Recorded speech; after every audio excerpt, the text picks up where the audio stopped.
أنتِ حاسدة صاحبتِك والّا أنت حاسد صاحبك اللي باباه برّه، اللي بيبعت له مش عارفة أحدث تليفون، واللي مش عارفة بيبعت له إيه، بس ما بتشوفوش وهو نايم من غير أب ولا من غير أم، ما بتشوفوش وهو عنده مشكلة مش عارف يحكيها، بس أنت بتجري جري على بابا وماما وتقول له الحق، ده صاحبي ضايقني، ده أنا مش عارف إيه، فيبقوا من الفجر معاك بيحلوا لك مشكلتك.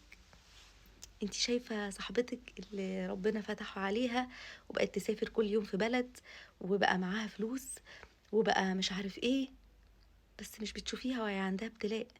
أنتِ ما تستحمليهوش،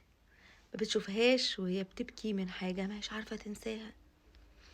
ما بتشوفيهاش وهي بتاخد مش عارفة جلسة عاملة إزاي، زي البنت ما شافت البنوتة فجأة وهي راكبة كرسي متحرك قالت لأ، أنا ما أقدرش أستحمل ده.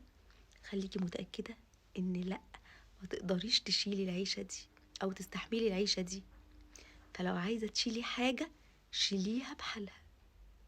ما تتمنيش نص الصورة بس. اللي بيتصوروا قدامكم بيصوروا بس فرحتهم، اللي بيفرحوا يغنوا قدامكم بيصوروا بس فرحتهم،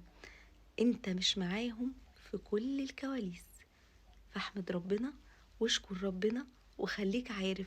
ان من اوحش واصعب امراض النفوس، مش امراض النفس، ان في فرق بين المرض النفسي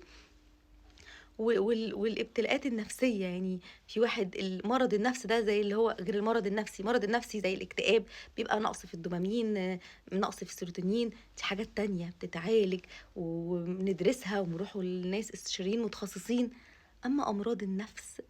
زي ان انت تبقى انسان غلاوي عمال تتمنى اللي عند غيرك وتحقد عليه وشوف ده كذا، ده وحش جدا، وصدقني مش هيأذي حد غيرك. استعيذ بالله من ان انت يبقى عندك حقد او غل ناحية غيرك، استعيذ بالله ان انت تفضل، انت ممكن لو مش راضي بحالك تفضل باصص لعيشة غيرك، كده كده انت عيشتك مش هتتغير، ان ربنا قدر لك ده وقدر له ده. فما تقعدش تهري في نفسك وتتمنى العيشة دي، إلا إنك تطلب من ربنا التسعة، وتطلب من ربنا يا رب ناولني اللي أنا عايزه، لأن ممكن ده ميبقاش لايق لك، ممكن ده يبقى صعب جدا بالنسبة لك ويبقى وحش جدا ليك.